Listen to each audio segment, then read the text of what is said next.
Oksigen hiperbarik itu adalah pemberian suatu terapi dengan memperkaya kadar oksigen.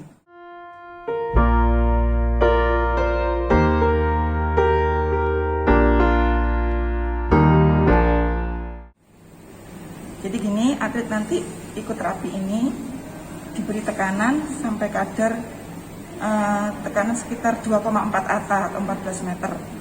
Nah, setelah itu diberi tekanan dengan udara biasa, oksigen murni tadi 100%, kira-kira selama 30 kali 3. 30 menit kali 3. Satu waktu itu? Ya, jadi gini, 30 menghisap, istirahat 5 menit, 30 menit menghisap oksigen, istirahat 5 menit, 30 menit lagi menghisap oksigen. Jadi di total sekitar 2 jam. Kalau teori tentang antioksidan, jadi salah satu khasiat HBO ini adalah peningkatan kadar antioksidan, menurunkan radikal bebas, kemudian merecovery sel-sel yang dengan latihan yang berat dari atlet itu, sel-sel kan ada stres ya, stres karena latihan, namanya traumatic injury, itu bisa recovery dengan cepat.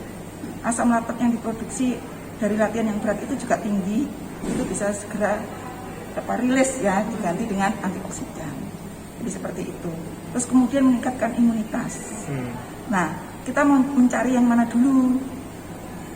Misalnya untuk antioksidan itu teorinya 1-5 kali berturut-turut HBO tiap hari, itu kadarnya akan tinggi antioksidan itu. Itu sudah diteliti kalau itu. Antioksidan kemudian dipertahankan sebaiknya seminggu sekali.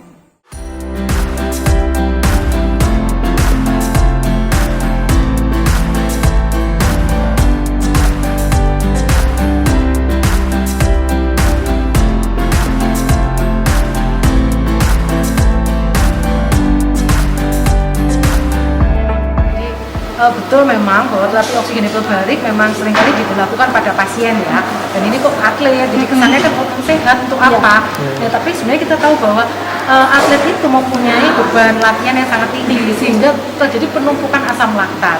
Nah, ini yang dieliminasi lebih cepat dengan terapi ini supaya mereka itu, karena asam laktat itu menimbulkan kelelahan. Nah, ini yang akan dieliminasi sehingga mereka tuh pas latihan lagi menjadi lebih fit, lebih segar, kan tidak ada beban. Apa orang Jawa bilang entong-entong sakit. Seperti itu. Kaki pun, tungkai pun akan lebih ringan. Tapi tentunya kita kembalikan ke atletnya, kita selalu menekankan edukasi bahwa tidak semata-mata terapi ini saja, namun tetap ke disiplin dari latihan mereka, kemudian gaya hidupnya, jadi pola makannya, dan tidurnya juga cukup. Jangan sampai mereka sampai jam 11 malam lebih, karena mengandalkan sudah masuk terapi ini. Pertama ininya oksigennya belum masuk loh. Terus habis itu kan ada 3 sesi. Sesi yang kedua baru masuk, 2 dan 3 baru masuk. Rasanya ya kayak nafasnya lebih enteng sih. Tapi nggak tahu maksudnya jangka panjangnya bakalan kayak gimana, masih belum tahu. Tapi tadi setelah itu ya terasa lebih enteng kan nafasnya. Lama-lama udah kebiasa. Mungkin kayak tempatnya kalau tutup terus gitu kayak tempat baru gitu kan ya.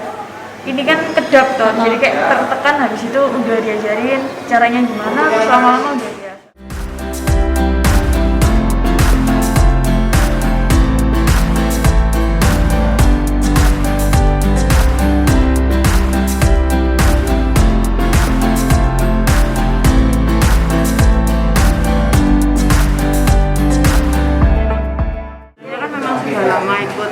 Eventnya PONI dari 2011 itu waktu Porpro begini. Nah, setelah tiap 2 tahun, kemudian 2 tahun kemudian ikut Porpro Madiun, 2 tahun kemudian 2015 itu ikut Porpro Banyuwangi.